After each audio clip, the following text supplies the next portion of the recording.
পৃথিবীর ইতিহাসে আর কোথাও নেই একই সাথে শিক্ষক, বুদ্ধিজীবী, অভিনেতা, নায়ক, পেশাজীবী, শ্রমজীবী একই সাথে ফ্যাসিস্টের পা চেটেছে।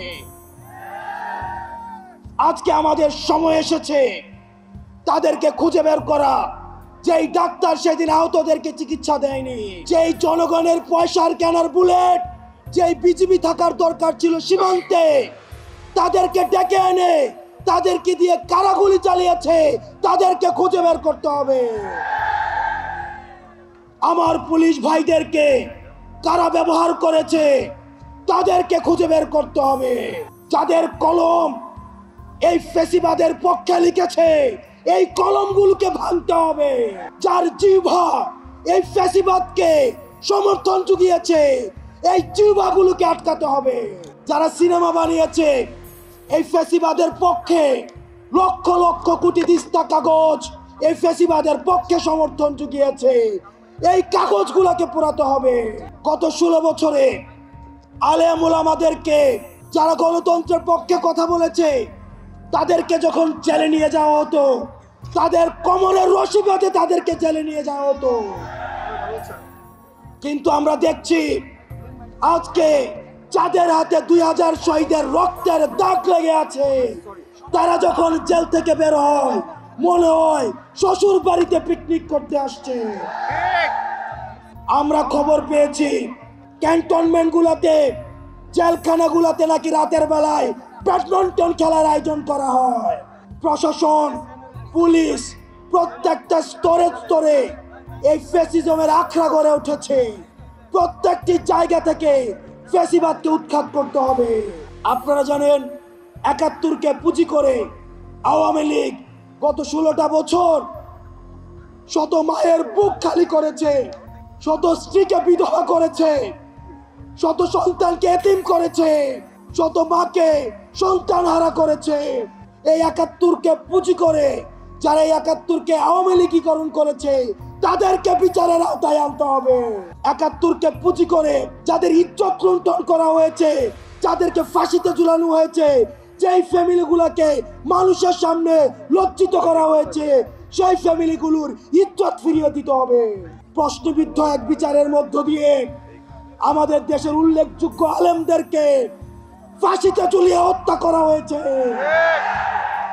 আমরা এই বিচার নিশ্চিত না করা পর্যন্ত দুনিয়ার কোন শক্তি নাই আমাদেরকে রাজপথ থেকে উৎখাত করবে।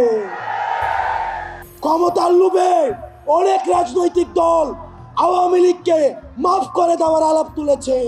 আমরা আপনাদেরকে বলতে চাই, মন্ত্রিত্বের লোভে, ক্ষমতার লোভে, সংসদে যাওয়ার লোভে আপনি যদি মনে করে থাকেন এই আহতরা রাস্তায় রক্ত দিয়েছে এবং এই রক্তের উপর, এই পিচ্ছিল রক্তের উপর দিয়ে আপনি সংসদে যাবেন, তাহলে মনে রাখবেন জাতীয় বেঈমান হিসেবে পরিচিত হবেন। যে আওয়ামী লীগ এখনো পর্যন্ত একটা সরি পর্যন্ত বলে নাই, এখনো পর্যন্ত তারা অপরাধ স্বীকার করে নাই, তাদের সাথে কিসের রিকনসিলিয়েশন?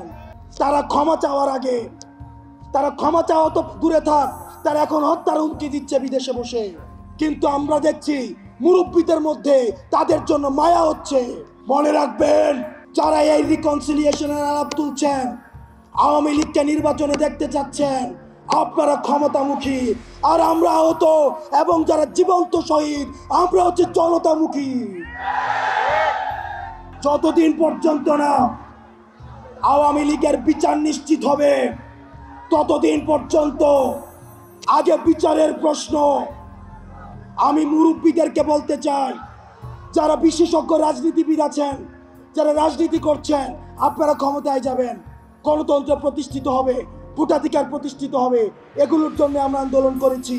কিন্তু আওয়ামী লীগের বিচার নিশ্চিতের পূর্বে তাদেরকে যদি আপনারা রাজনীতির ময়দানে ফিরিয়ে আনতে চান, তাহলে এই আহতদের রক্তের উপরে পাড়া দিয়ে আপনারা তাদেরকে বাঁচিয়ে আনতে হবে। প্রিয় সহযোদ্ধা, আপনারা জানেন আমাদের এই পার্শ্ববর্তী দেশ এখন বাংলাদেশ যাদেরকে জঙ্গি স্বীকৃতি দিয়েছে তাদেরকে এখন পার্শ্ববর্তী ভারতে আশ্রয় দিচ্ছে। এই ভারতের বেতনভুক্ত কর্মচারী শেখ হাসিনা ভারতের প্রেসক্রিপশনে এই গুম, খুন, হত্যাকাণ্ডগুলোকে চালিয়েছে। আমরা ভারতকে বলতে চাই, ভারত যেন সেফ হাউস অফ টেরোরিস্ট না হয়ে ওঠে। আমরা ভারতের সাথে আর কোনো নীল ডাউন ডিপ্লোমেসিতে যেতে চাই না। নত জানুর কোনো ডিপ্লোমেসি ভারতের সাথে চলবে না। ভারতের সাথে সম্পর্ক হবে চোখে চোখ রেখে। আলমের রক্ত আমাদের গায়ে লেগে আছে, আহতর রক্ত আমার গায়ে লেগে আছে। আমার ভাই ইলিয়াস গুম হয়েছে, তাদের দুঃখ স্মৃতি আমাদের মনে আছে।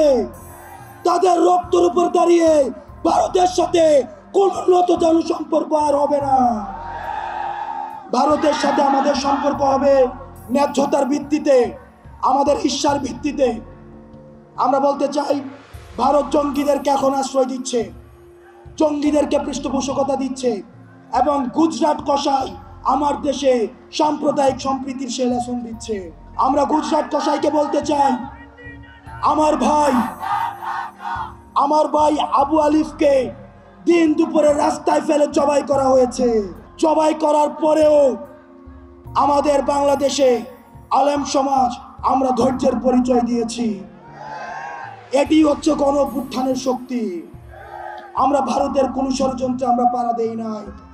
ভারত চেয়েছিল আমাদের যারা বন্ধু হিন্দু ভাই, আমাদের যারা সংখ্যালঘু রয়েছে তাদের সাথে আমরা সংঘর্ষে জড়াই, কিন্তু আমরা ভারতের কোন ষড়যন্ত্রে আমরা পা দেই নাই।